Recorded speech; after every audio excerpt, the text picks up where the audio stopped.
ರಾಜ್ಯ ರಾಜಕೀಯದಲ್ಲೀಗ ವಿಪ್ ಅಸ್ತ್ರದ್ದೇ ಆಟ. ವಿಪ್ ಗುಮ್ಮನನ್ನೇ ಮುಂದಿಟ್ಟುಕೊಂಡು ದೋಸ್ತಿ ನಾಯಕರು ಪ್ಲಾನ್ ಅನ್ನ ಮಾಡ್ತಾ ಇರುವಂತದ್ದು. ಇದರ ಹಿಂದೆ ಕಂಪ್ಲೀಟ್ ಆಗಿ ಇರುವಂತಹ ಗೇಮ್ ಪ್ಲಾನ್ ಅಂದ್ರೆ ವಿಪ್ ಅನ್ನುವ ವಿಚಾರ. ವಿಪ್ ಪೇಪರ್ ಟೈಗರ್ಗೆ ಅತೃಪ್ತರು ಡೋಂಟ್ ಕೇರ್ ಅಂತ ಇದ್ದಾರೆ. ಅವ್ರು ಏನಾದ್ರೂ ಮಾಡ್ಕೊಳ್ಳಿ, ನಾವಂತೂ ಇದ್ಯಾವುದಕ್ಕೂ ಕೇರ್ ಮಾಡೋದಿಲ್ಲ ಅನ್ನುವ ಒಂದು ದೃಢ ನಿರ್ಧಾರವನ್ನ ಮಾಡದಂತಿದೆ ಅತೃಪ್ತ ಶಾಸಕರು. ಯಾಕೆಂದ್ರೆ ರಾಜೀನಾಮೆ ಕೊಟ್ಟಾಗಿದೆ. ಯಾವುದೇ ರೀತಿಯಲ್ಲೂ ಕೂಡ ಒಂದು ವಿಪ್ ನಮ್ಮ ಶಾಸಕತ್ವ ಅಥವಾ ಮುಂದಿನ ರಾಜಕೀಯ ಭವಿಷ್ಯದ ಮೇಲೆ ಪರಿಣಾಮ ಬೀರೋದಿಲ್ಲ ಅನ್ನುವ ಲೆಕ್ಕಾಚಾರ ಅವರದ್ದು. ಪಕ್ಷದ ಸೂಚನೆ ಕಡ್ಡಾಯ ಪಾಲನೆ ಸೂಚಕವೇ ವಿಪ್. ಇದು ಜನಪ್ರತಿನಿಧಿಗಳು ವಿಪ್ ಉಲ್ಲಂಘನೆಯನ್ನ ಮಾಡುವಂತಿಲ್ಲ. ಮಾಡಿದ್ರೆ ಇಲ್ಲಿ ಕಂಪ್ಲೀಟ್ ಆಗಿ ಅವರ ರಾಜಕೀಯ ಭವಿಷ್ಯದ ಮೇಲೆ ಕರಿನೆರಳು ಬೀರುತ್ತೆ.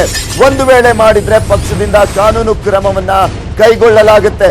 ಸದನದಲ್ಲಿ ಇಂದು ವಿಪ್ ಅನ್ನೋ ಗುಮ್ಮನದ್ದೇ ಆಟ. ವಿಪ್ ಏನೇನು ಮಾಡುತ್ತೆ, ಏನೇನು ಮಾಡಲ್ಲ, ಚರ್ಚೆ ಈಗ ಆಲ್ರೆಡಿ ಆರಂಭವಾಗಿದೆ. ವಿಪ್ ಕೌತುಕತೆಯ ಪಕ್ಕಾ ಮಾಹಿತಿಯನ್ನ ನ್ಯೂಸ್ 18 ನಿಮ್ಮ ಮುಂದೆ ಇಡ್ತಾ ಇದೆ. ವಿಪ್ ಅಸ್ತ್ರ ಹಿಡಿದೆ ಸದನಕ್ಕೆ ಬರ್ತಾರೆ ದೋಸ್ತಿ ಕಲಿಗಳು. ದೋಸ್ತಿ ವಿಪ್ ಅಸ್ತ್ರ ಟುಸ್ ಪಟಾಕಿ ಅಂತ ಹೇಳ್ತಾ ಇದೆ. ಮತ್ತು ಒಂದ್ ಕಡೆ ಪ್ರತಿಪಕ್ಷದಲ್ಲಿ ಕುಳಿತುಕೊಂಡಿರುವಂತಹ ಬಿಜೆಪಿ. ಆದ್ರೆ ಮುಂಬೈ ಅತೃಪ್ತ ಗ್ಯಾಂಗಿಗೆ ವಿಪ್ ನದ್ದೇ ಟೆನ್ಷನ್. ಅವರು ಮೇಲ್ನೋಟಕ್ಕೆ ಮಾತ್ರ ಅದೇನು ಆಗಲ್ಲ, ನಮ್ಗೇನು ಮಾಡೋದಕ್ಕಾಗೋದಿಲ್ಲ, ನಾವು ಡೋಂಟ್ ಕೇರ್ ಅನ್ನುವ ರೀತಿಯಲ್ಲಿ ಇದ್ದಾರೆ ಅವರು. ಆದ್ರೆ ಆ ಒಂದು ಟೆನ್ಷನ್ ಅವರಲ್ಲಿದೆ. ಪದೇ ಪದೇ ವಕೀಲರನ್ನ ಸಂಪರ್ಕ ಮಾಡ್ತಾನೆ ಇದ್ದಾರೆ. ಏನಾಗುತ್ತೆ, ಏನ್ ಮಾಡ್ಬೋದು, ನಮ್ಮ ರಾಜಕೀಯ ಭವಿಷ್ಯ ಮುಂದೇನಾಗ್ಬೋದು, ಈ ರೀತಿಯಾಗಿ ರಾಜೀನಾಮೆ ಕೊಟ್ಟಾದ್ಮೇಲೆ ವಿಪ್ ಉಲ್ಲಂಘನೆ ಆಗುತ್ತಾ, ವಿಪ್ ಅಪ್ಲೈ ಆಗುತ್ತಾ ನಮಗೆ, ಈ ರೀತಿಯಾದಂತಹ ಪ್ರಶ್ನೆಗಳನ್ನ ಪದೇ ಪದೇ ಅವರಿಗೆ ಗೊತ್ತಿರುವಂತಹ ಇಲ್ಲಿ ಮೇಧಾವಿ ಕಾನೂನು ತಜ್ಞರನ್ನ ಸಂಪರ್ಕ ಮಾಡ್ತಾನೆ ಇದ್ದಾರೆ, ಮಾಹಿತಿಯನ್ನ ಪಡ್ಕೊಳ್ತಾನೆ ಇದ್ದಾರೆ. ಇನ್ನು ವಿಪ್ ಬಿಜೆಪಿ ವಾದವೇನು, ಕಾಂಗ್ರೆಸ್ನ ವಾದವೇನು ಅನ್ನೋದನ್ನ ಕೂಡ ತೋರಿಸ್ತಾ ಇದೀವಿ. ರಾಜೀನಾಮೆ ಅಂಗೀಕಾರವಾಗಿಲ್ಲ, ಹಾಗಾಗಿ ವಿಪ್ ಅಸ್ತ್ರ ಜೀವಂತವಾಗಿದೆ. ಸ್ಪೀಕರ್ ಕೂಡ ವಿಪ್ ಜೀವಂತ ಅಂತ ಹೇಳಿದ್ದು ಕೈಗೆ ಶಕ್ತಿ ಬಂದಂತಾಗಿರುವಂತದ್ದು. ಕೈನ 8 ಶಾಸಕರ ರಾಜೀನಾಮೆ ಪತ್ರ ವಿಪ್ ಕೊಟ್ಟಾದ್ಮೇಲೆ ಈಗ ನೀಡಲಾಗಿರುವಂತದ್ದು. ವಿತ್ತೀಯ ವಿಧೇಯಕ ಮಂಡನೆ ಕಾರಣವನ್ನ ನೀಡಿ ವಿಪ್ ಅನ್ನ ಈಗ ಆಲ್ರೆಡಿ ಜಾರಿ ಮಾಡಲಾಗಿದೆ. ಶಾಸಕರು ಇನ್ನು ಪಕ್ಷದಲ್ಲೇ ಇರೋದ್ರಿಂದ ವಿಪ್ ಉಲ್ಲಂಘಿಸುವಂತಿಲ್ಲ ಅನ್ನೋದು ಇದು ಕಾಂಗ್ರೆಸ್ ಪಕ್ಷದ ವಾದವಾಗಿದೆ. ಕಾಂಗ್ರೆಸ್ ಮತ್ತು ಜೆಡಿಎಸ್ ಪಕ್ಷದ ವಾದ, ಅದನ್ನ ನಿಮ್ಗೆ ತೋರಿಸ್ತಾ ಇದೀವಿ. ಯಾವ ರೀತಿಯಾಗಿ ಈ ಒಂದು ವಿಪ್ ಅಸ್ತ್ರವನ್ನ ಬಳಸಿಕೊಳ್ಳೋದಕ್ಕೆ ಕಾಂಗ್ರೆಸ್ ಮತ್ತು ಜೆಡಿಎಸ್ ನಾಯಕರು ಮುಂದಾಗಿದ್ದಾರೆ ಅಂತ.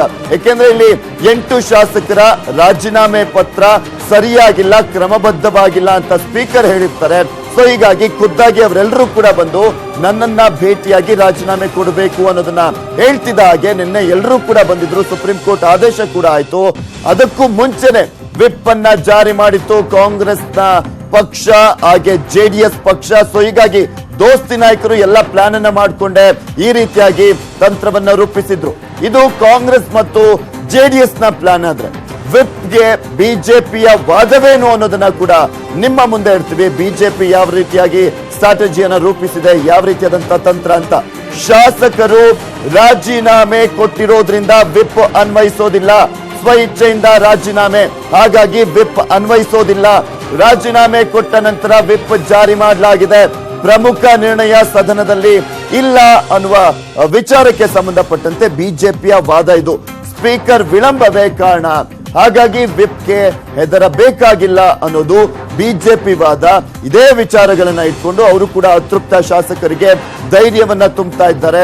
ಯಾವುದೇ ಕಾರಣಕ್ಕೂ ಹೆದರಬೇಡಿ, ಏನೂ ಕೂಡ ಆಗೋದಿಲ್ಲ, ನಾವು ನಿಮ್ ಜೊತೆ ಇದ್ದೀವಿ. ವಿಪ್ ಅನ್ನೋದು ನಿಮ್ಮನ್ನ ಬೆದರಿಸುವಂತ ತಂತ್ರ ಅಷ್ಟೇ, ಯಾವುದೇ ರೀತಿಯಲ್ಲೂ ಕೂಡ ಅಪ್ಲೈ ಆಗೋದಿಲ್ಲ ಅಂತ ಕೂಡ ಇಲ್ಲಿ ಕಾನೂನು ತಜ್ಞರ ಮುಖಾಂತರನೂ ಕೂಡ ಅವರಿಗೆ ಸಮಾಧಾನ ಪಡಿಸುವಂತಹ ಕೆಲಸ, ಟೆನ್ಷನ್ ಅನ್ನ ಕಮ್ಮಿ ಮಾಡುವಂತಹ ಕೆಲಸವನ್ನ ಬಿಜೆಪಿ ನಾಯಕರು ಮಾಡ್ತಾ ಇದ್ದಾರೆ.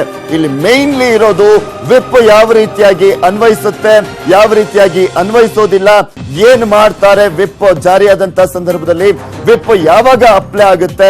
ಈಗ ರಾಜೀನಾಮೆ ಕೊಟ್ಟಿರುವಂತ 16 ಶಾಸಕರು ಈ ಒಂದು ವಿಪ್ ನ ವಿಚಾರಕ್ಕೆ ಸಂಬಂಧಪಟ್ಟಂತೆ ತಮ್ಮ ನಿರ್ಧಾರವನ್ನ ಯಾವ ರೀತಿಯಾಗಿ, ಅಂದ್ರೆ ಮುಂದಿನ ನಡೆಯನ್ನ ಯಾವ ರೀತಿಯಾಗಿ ಇರ್ತಾರೆ, ಇವತ್ತು ಸದನಕ್ಕೆ ಹಾಜರಾಗ್ತಾರಾ ಇಲ್ವಾ, ಇದೆಲ್ಲದರ complete details, pin to pin details ಅನ್ನ ನ್ಯೂಸ್ 18 ನಿಮ್ಮ ಮುಂದೆ ಇಡ್ತಾ ಇದೆ.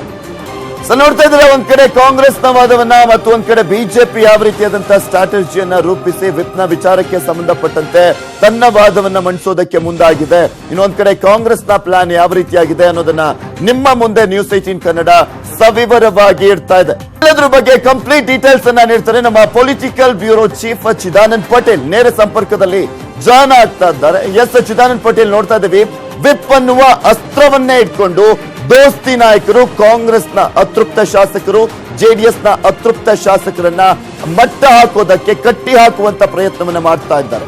ಯಾವ ರೀತಿಯಾಗಿ ಇದು ಒಂದು ಅಸ್ತ್ರವಾಗಿದೆ ಅವರಿಗೆ ಅಂತ? ಎಲ್ಲೆ ಮೀರಿದ ಶಾಸಕರನ್ನ ಕಲಾಪದೊಳಗೆ ಕಟ್ಟಿ ಹಾಕಲು ಇರುವಂತದ್ದೇ ಅತಿ ದೊಡ್ಡ ಶಸ್ತ್ರ, ಅದು ವಿಪ್.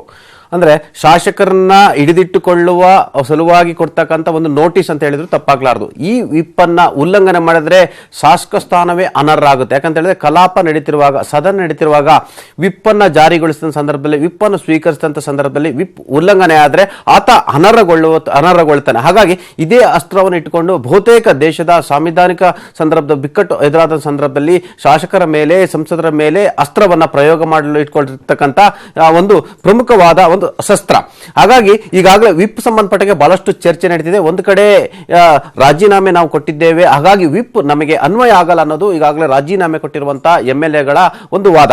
ಮತ್ತೊಂದು ಕಡೆ ಅವರ ರಾಜೀನಾಮೆ ಇನ್ನೂ ಕೂಡ ಅಂಗೀಕಾರ ಆಗಿಲ್ಲ, ಹಾಗಾಗಿ ಆ ವಿಪ್ ಜೀವಂತವಾಗಿದೆ, ವಿಪ್ ಉಲ್ಲಂಘನೆ ಮಾಡಿದ್ರೆ ಕ್ರಮ ಕೈಗೊಳ್ಳಲು ಇದೊಂದು ಅನುಕೂಲ ಅನ್ನೋದು ಕಾಂಗ್ರೆಸ್ನ ಅಸ್ತ್ರ. ಹಾಗಾಗಿ ಈ ಒಂದು ಕಡೆ ಬಿಜೆಪಿ ವಾದ ಏನಂತ ಹೇಳಿದ್ರೆ ವಿಪ್ ಅನ್ನ ಉಲ್ಲಂಘನೆ ಮಾಡೋ ಅವಕಾಶ ಇದೆ, ಅವರ ರಾಜೀನಾಮೆ ಕೊಟ್ಟಿದ್ದಾರೆ, ಅವರ ರಾಜೀನಾಮೆ ತೀರ್ಮಾನ ಆಗಿಲ್ಲ, ಹಾಗಾಗಿ ಅದು ಅವರ ಒಮ್ಮೆ ರಾಜೀನಾಮೆ ಕೊಟ್ಟರೆ ಅವರ ವಿಪ್ಗೆ ಒಂದು ವ್ಯಾಲ್ಯೂ ಇಲ್ಲ ಅನ್ನೋದು ಕಾಂಗ್ರೆಸ್ ಮತ್ತು ಕೆಲ ವಕೀಲರ ವಾದ. ಆದರೆ ಮತ್ತೊಂದು ಕಡೆ ಏನು ಸದನದ ರೂಲ್ 180 ಪ್ರಕಾರ ವಿಪ್ ಜೀವಂತವಾಗಿದೆ, ಅವರ ರಾಜೀನಾಮೆಯನ್ನ ಅಂಗೀಕಾರ ಆಗಿಲ್ಲ, ಅವರಿನ್ನೂ ಕೂಡ ಕಾಂಗ್ರೆಸ್ನ ಶಾಸಕರು, ಜೆಡಿಎಸ್ನ MLAಗಳು, ಹಾಗಾಗಿ ವಿಪ್ ಜೀವಂತವಾಗಿದೆ. ಒಂದು ವೇಳೆ ವಿಪ್ ಉಲ್ಲಂಘನೆ ಮಾಡಿದ್ರೆ ಅವರ MLA ಸ್ಥಾನವೇ ಡಿಸ್ಕ್ವಾಲಿಫೈ ಆಗುತ್ತೆ ಅನ್ನೋದು ಕೂಡ ಒಂದು ವಾದ ಆಗಿದೆ. ಒಟ್ಟಿನಲ್ಲಿ ಸದ್ಯಕ್ಕೆ ಸದನದ ಕಲಾಪ ನಡೆಯುವ ಸಂದರ್ಭದಲ್ಲಿ ವಿಪ್ ಅನ್ನ ಜಾರಿ ಮಾಡಿದ ಮೇಲೆ ಆ ವಿಪ್ಗೆ ಜೀವಂತವಾಗಿರುತ್ತೆ ಅನ್ನೋದು ಕೂಡ ಸದ್ಯದ ಏನು ವಾತಾವರಣದಲ್ಲಿ ಚರ್ಚೆ ಆಗ್ತಿರುವಂತಹ ಒಂದು ವಿಷಯ. ಹಾಗಾಗಿ ಈ ವಿಪ್ ಉಲ್ಲಂಘನೆ ಸಂಬಂಧಪಟ್ಟಾಗ ಇದೀಗ ಬಹಳಷ್ಟು ಚರ್ಚೆ ನಡೀತಿದೆ. ಪ್ರಮುಖವಾಗಿ ಪೃಥ್ವಿರಾಜ್ ಸರ್ಕಾರ ಫೈನಾನ್ಸ್ ಬಿಲ್ ಅನ್ನ ಮಂಡಿಸಬೇಕಾಗಿದೆ. ಅದು ಇವತ್ತು ಸಂತಾಪ ಸೂಚಕ ಇದೆ. ಅಂದ್ರೆ ಇವತ್ತಿನ ಸದನದ ಬಿಸಿನೆಸ್ ಇರ್ತಕ್ಕಂಥದ್ದು ಬೆಳಿಗ್ಗೆ ಸಂತಾಪ ಸೂಚಕ. ಮಾಜಿ ಸಚಿವ CS ಶಿವಳ್ಳಿ ಅವರು ಏನು ನಿಧನರಾಗಿದ್ದಾರೆ, ಹಾಗಾಗಿ ಅವರ ಸಂಬಂಧಪಟ್ಟ ಇವತ್ತು ಸಂತಾಪ ಇದೆ. ಜೊತೆಗೆ ಅಗಲಿದ ಗಣ್ಯರಿಗೆ ಸಂತಾಪ ಸೂಚನೆ ಇದೆ. ಅದಾದ ನಂತರ ಯಾವುದೇ ರೀತಿಯ ಕಾರ್ಯಕಲಾಪಗಳು ಇಲ್ಲ. ಇದು ಸದ್ಯದ ಅಪ್ಡೇಟ್ಸ್. ಆದ್ರೆ ಯಾವುದೇ ಗಳಿಗೆಯಲ್ಲಿ ಫೈನಾನ್ಸ್ ಬಿಲ್ ಅನ್ನು ತರಬೇಕು. ಆದ್ರೆ ಫೈನಾನ್ಸ್ ಬಿಲ್ ಸಾಮಾನ್ಯವಾಗಿ ಯಾವುದೇ ಸರ್ಕಾರ ಅಂದ್ರೆ ಅಪೋಸಿಷನ್ ಇರ್ತಕ್ಕಂಥ ಅಂದ್ರೆ ಬಿಜೆಪಿ ಕೂಡ ವಿರೋಧ ಮಾಡಲ್ಲ. ಯಾಕಂದ್ರೆ ಆ ಫೈನಾನ್ಸ್ ಬಿಲ್ ನಿಂದಲೇ ಏನು ಸರ್ಕಾರ ನಡಿಬೇಕಾಗಿದೆ, ಏನು ಸರ್ಕಾರ ಸಂಬಳ ಕೊಡಬೇಕಾಗಿದೆ, ಶಾಸಕರ ಸಂಬಳ ಮತ್ತು ಸರ್ಕಾರಿ ನೌಕರ ಸಂಬಳ ಮತ್ತು ಸರ್ಕಾರ ಖರ್ಚು ಮಾಡಬೇಕಂದ್ರೆ ಫೈನಾನ್ಸ್ ಬಿಲ್ ಮಂಡನೆ ಆಗಬೇಕಾಗಿದೆ. ಹಾಗಾಗಿ ಈ ಫೈನಾನ್ಸ್ ಬಿಲ್ಗೆ ಇದುವರೆಗೂ ಕೂಡ ಯಾರು ಕೂಡ ವಿರೋಧ ವ್ಯಕ್ತಪಡಿಸಿಲ್ಲ ಮತ್ತು ವಿರೋಧ ವ್ಯಕ್ತಪಡಿಸುವುದಿಲ್ಲ. ಆದ್ರೆ ಈ ಬಾರಿ ಸರ್ಕಾರ ಅತಂತ್ರವಾಗಿದ್ದರಿಂದ, ಶಾಸಕರು ರಾಜೀನಾಮೆ ಕೊಟ್ಟಿದ್ರಿಂದ ಬಿಜೆಪಿ ಅಂದ್ರೆ ವೋಟಿಂಗ್ ಅಂದ್ರೆ ನೀವು ಫೈನಾನ್ಸ್ ಬಿಲ್ ಅನ್ನ ಸರ್ಕಾರ ಮಂಡಿಸಿದ ಕೂಡಲೇ ಮತ ವಿಭಜನೆಗೆ ಅವಕಾಶ ಮಾಡಿಕೊಡಿ ಅಂತ ಒಂದು ವೇಳೆ ಸ್ಪೀಕರ್ ಅವ್ರಿಗೆ ಒತ್ತಾಯ ಮಾಡಿದ್ರೆ ಆಗ ಫೈನಾನ್ಸ್ ಬಿಲ್ಗೆ ಮತ ವಿಭಜನೆಗೆ ಅವಕಾಶವನ್ನು ಸ್ಪೀಕರ್ ಮಾಡಿಕೊಡ್ತಾರೆ. ಒಂದು ವೇಳೆ ಅಲ್ಪ ಮತ ಬಂದ್ರೆ ಅಂದ್ರೆ ಬಿಜೆಪಿ 106 ಮತಗಳನ್ನು ಪಡೆದ್ರೆ, ಏನು ಈಗಾಗಲೇ ಆಡಳಿತ ಪಕ್ಷ 105 ಅಥವಾ 106 ಮತಗಳನ್ನು ಪಡೆದ್ರೆ ಆಗ ಆ ಫೈನಾನ್ಸ್ ಬಿಲ್ ಬಿದ್ದೋಗುತ್ತೆ. ಫೈನಾನ್ಸ್ ಬಿಲ್ ಬಿದ್ದೋದ್ರೆ ಸರ್ಕಾರದ ಇಡೀ ಸ್ಥಗಿತವಾಗುತ್ತೆ, ತಟಸ್ಥವಾಗುತ್ತೆ. ಒಂದು ಹಿಸ್ಟ್ರಿಯಲ್ಲಿ ಇದೊಂದು ಒಂದ್ ಕಡೆ ಬ್ಲಾಕ್ ಮಾರ್ಕ್ ಆದ್ರೆ ಪ್ರತಿಯೊಬ್ಬರು ಕೂಡ ರಾಜೀನಾಮೆ ಕೊಟ್ಟಿರುವಂತವರು ಮೊದಲು ಸ್ಪೀಕರ್ಗೆ ರಾಜೀನಾಮೆ ಕೊಟ್ಟಾದ್ಮೇಲೆ ಸೀದಾ ಹೋಗಿ ರಾಜ್ಯಪಾಲರಿಗೆ ರಾಜೀನಾಮೆಯನ್ನ ಕೊಟ್ಟಿರುವಂತದ್ದು.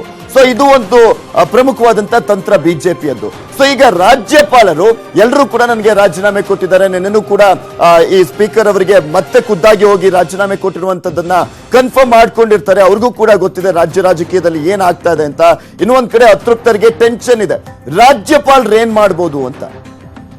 ಪೃಥ್ವಿರಾಜ್ ರಾಜ್ಯಪಾಲರದು ಒಂದು ಸಾಂವಿಧಾನಿಕ ಹುದ್ದೆ, ಸ್ಪೀಕರ್ ಅವ್ರದ್ದು ಸಾಂವಿಧಾನಿಕ ಹುದ್ದೆ. ಸದನದಲ್ಲಿ ಅಂದ್ರೆ ವಿಧಾನಸಭೆಯಲ್ಲಿ ಸ್ಪೀಕರ್ ಅವರೇ ಸುಪ್ರೀಂ, ಅವ್ರ ಕಾನ್ಸ್ಟಿಟ್ಯೂಷನಲ್ ಬಾಡಿ ಅವ್ರದ್ದು. ಹಾಗಾಗಿ ಸ್ಪೀಕರ್ ತೆಗೆದುಕೊಳ್ಳುವ ನಿರ್ಧಾರವನ್ನ ರಾಜ್ಯಪಾಲರು ಕ್ವಶನ್ ಮಾಡಕ್ ಬರಲ್ಲ. ರಾಜ್ಯಪಾಲರು ಅವರಿಗೆ ಸೂಚನೆಯನ್ನು ಕೊಡಬಹುದು. ಆದ್ರೆ ರಾಜ್ಯಪಾಲರು ಏನ್ ಮಾಡಬಹುದು, ಇಂಥ ಕ್ರೈಸಿಸ್ ಆದಂತ ಸಂದರ್ಭದಲ್ಲಿ ಮಧ್ಯಪ್ರವೇಶ ಮಾಡಿ ರಾಷ್ಟ್ರಪತಿ ಆಳ್ವಿಕೆಗೆ ಏರಿಕೆಗೆ ಸಂಬಂಧಪಟ್ಟ ಶಿಫಾರಸು ಮಾಡಬಹುದು. ಅಥವಾ ಅಪೋಸಿಷನ್ ಲೀಡರ್ ಒಂದು ವೇಳೆ ಸರ್ಕಾರಕ್ಕೆ ಬಹುಮತ ಇಲ್ಲ ಅಂತ ಹೇಳಿದ್ರೆ ಸರ್ಕಾರದ ಅಂದ್ರೆ ಮುಖ್ಯಮಂತ್ರಿಗೆ ಬಹುಮತ ಸಾಬೀತು ಮಾಡಿ ಅಂತ ಹೇಳಿ ಅವರಿಗೆ ಗಡುವು ಕೊಡಬಹುದು. ಅಥವಾ ಬಿಜೆಪಿ ಅಥವಾ ಯಾರು ವಿಪಕ್ಷ ಇರ್ತಾರೋ ಹಕ್ಕು ಮಂಡಿಸಿದಂತ ಸಂದರ್ಭದಲ್ಲಿ ನಮಗೆ ಇಲ್ಲಿ ಸರ್ಕಾರ ಅತಂತ್ರವಾಗಿದೆ, ಆಡಳಿತ ಪಕ್ಷಕ್ಕೆ ಬಹುಮತವನ್ನು ಸಾಬೀತುಪಡಿಸಲು ಅವಕಾಶ ಕೊಡಿ ಅಂತ ಹೇಳಿ ಮತ್ತು ನಮಗೆ ಅವಕಾಶ ಕೊಡಿ, ಸರ್ಕಾರ ಅಪಮತ ಕುಸಿದೆ ಅಂತ ಹೇಳಿ ಹಕ್ಕು ಮಂಡಿಸಿದ ಸಂದರ್ಭದಲ್ಲಿ ಆ ಒಂದು ಹಕ್ಕನ್ನು ಚಲಾಯಿಸುವ ಅಂದ್ರೆ ಅದನ್ನು ಸೂಚನೆ ಕೊಡುವಂತ ಹಕ್ಕು ರಾಜ್ಯಪಾಲರಿಗಿದೆ. ಆದ್ರೆ ರಾಜೀನಾಮೆ ಪಡಿರಿ ಅಂತ ಹೇಳಿ ಅವರಿಗೆ ಕಡ್ಡಾಯವಾಗಿ ಸೂಚನೆ ಮಾಡುವ ಹಕ್ಕು ರಾಜ್ಯಪಾಲರಿಗಿಲ್ಲ. ಹಾಗಾಗಿ ಈಗ ಸದ್ಯಕ್ಕೆ ಸ್ಪೀಕರ್ ಅವರೇ ಸುಪ್ರೀಂ, ಸ್ಪೀಕರ್ ಅವರನ್ನು ಪ್ರಶ್ನೆ ಮಾಡುವಂತಹ ಹಕ್ಕು ಸದ್ಯಕ್ಕೆ ಅಂದ್ರೆ ಹೈಕೋರ್ಟ್ ಮತ್ತು ಸುಪ್ರೀಂ ಕೋರ್ಟ್ಗೆ ಮಾತ್ರ, ಎರಡೂ ಕೂಡ ಸಾಂವಿಧಾನಿಕ ಹುದ್ದೆಯಿಂದ ಇರೋದ್ರಿಂದ ಸುಪ್ರೀಂ ಕೋರ್ಟ್ ಮಾತ್ರ ಸ್ಪೀಕರ್ ಹಕ್ಕನ್ನು ಪ್ರಶ್ನೆ ಮಾಡುವಂತ ಒಂದು ಅವರಿಗೆ ರೈಟ್ಸ್ ಇದೆ ಅಂತ ಹೇಳ್ಬೋದು. Prithviraj, okay, thank you Chidanand Patel ನಿಮ್ಮೆಲ್ಲ ಡೀಟೇಲ್ಸ್ ಗಾಗಿ. ನೋಡಿದ್ರಲ್ಲ ನಮ್ಮ ಪ್ರತಿನಿಧಿ ಚಿದಾನಂದ್ ಪಟೇಲ್ ಎಲ್ಲದರ ಬಗ್ಗೆನೂ ಕೂಡ ಕಂಪ್ಲೀಟ್ ಡೀಟೇಲ್ಸ್ ಅನ್ನ ನೀಡಿದ್ರು. ಕಾನೂನು ತಜ್ಞರ ಹತ್ರನೂ ಕೂಡ ಇದರ ಬಗ್ಗೆ ಚರ್ಚೆಯನ್ನ ಮಾಡಿ ಕಂಪ್ಲೀಟ್ ಡೀಟೇಲ್ಸ್ ಅನ್ನ ಪಿನ್ ಟು ಪಿನ್ ಮಾಹಿತಿಯನ್ನ ನಿಮ್ಮ ಮುಂದೆ ಇಡ್ತಾ ಹೋದ್ರು. ಇನ್ನು ಕಾನೂನು ತಜ್ಞರ ವಾದ ಏನು ಅನ್ನೋದನ್ನ ಕೂಡ ನಿಮ್ಗೆ ಹೇಳ್ತೀವಿ. ಒಂದು, ಮೊದಲನೇದಾಗಿ ರಾಜೀನಾಮೆ ಕೊಟ್ಟಿದ್ದಾರೆ ಅವರು, ವಿಪ್ ಉಲ್ಲಂಘನೆ ಆಗೋದಿಲ್ಲ ಅನ್ನೋದು ಇಲ್ಲಿ ಕಾನೂನು ತಜ್ಞರು ಹೇಳ್ತಾ ಇರುವಂತದ್ದು. ವಾದ ನಂಬರ್ 2 ಏನು ಅನ್ನೋದನ್ನ ನೋಡೋದಾದ್ರೆ, ಶಾಸಕ ಸ್ಥಾನ ಇರೋದ್ರಿಂದ ವಿಪ್ ಅನ್ವಯವಾಗುತ್ತೆ ಅನ್ನುವ ವಾದ ಕೂಡ ಮಂಡನೆ ಆಗ್ತಾ ಇದೆ. ಇಲ್ಲಿ ಸ್ವ ಇಚ್ಛೆಯಿಂದ ರಾಜೀನಾಮೆಯನ್ನ ಕೊಟ್ಟಿದ್ದಾರೆ, ಸೊ ವಿಪ್ ಉಲ್ಲಂಘನೆ ಆಗೋದಿಲ್ಲ ಅನ್ನುವ ಮತ್ತೊಂದು ಕಾರಣ ಕೂಡ ಸಿಗ್ತಾ ಇದೆ. ರಾಜಕೀಯ ಒತ್ತಡದ ಬಗ್ಗೆ ಸ್ಪಷ್ಟಗೊಂಡಿಲ್ಲ. ಇನ್ನು ವಿಪ್ ಉಲ್ಲಂಘಿಸಿದ್ರೆ ಶಾಸಕ ಸ್ಥಾನ ಅನರ್ಹ ಆಗತ್ತೆ. ಆದ್ರೆ ರಾಜೀನಾಮೆ ಕೊಟ್ಟಿರುವಂತ ಹಿನ್ನೆಲೆಯಲ್ಲಿ ಏನ್ ಮಾಡ್ತಾರೆ, ಅಂಗೀಕಾರ ಕೂಡ ಆಗಿಲ್ಲ, ಯಾವ ರೀತಿಯಾಗಿ ಅಪ್ಲೈ ಆಗುತ್ತೆ, ಈ ಎಲ್ಲಾ ಪ್ರಶ್ನೆಗಳು ಕೂಡ ಎದ್ದಿದೆ. ಇದು ಕಾನೂನು ತಜ್ಞರ ವಾದ. ಕೋರ್ಟ್ ನಲ್ಲಿ ಪ್ರಶ್ನಿಸುವಂತ ಅವಕಾಶ ಇದೆ. ಆ ಶಾಸಕರಿಗೆ ಅನರ್ಹರಾದ್ರೆ ಸಾಂವಿಧಾನಿಕ ಹುದ್ದೆ ಅಸಾಧ್ಯವಾಗುತ್ತೆ. ಅವರು ಮತ್ತೆ ಅಂದ್ರೆ ರಾಜೀನಾಮೆ ಕೊಟ್ಟಾದ್ಮೇಲೆ ಅವರ ಶಾಸಕ ಸ್ಥಾನ ಹೋದ್ಮೇಲೆ ಮತ್ತೆ ಅವರು ಎಲೆಕ್ಷನ್ಗೆ ಸ್ಪರ್ಧೆ ಮಾಡಬೇಕು. ಅದಾದ್ಮೇಲೆ ಸಾಂವಿಧಾನಿಕ ಹುದ್ದೆಗಳನ್ನ ಅಲಂಕರಿಸಬಹುದು ಅನ್ನುವ ವಾದವನ್ನ ಕೂಡ ಕಾನೂನು ತಜ್ಞರು ಹೇಳ್ತಾ ಇದ್ದಾರೆ.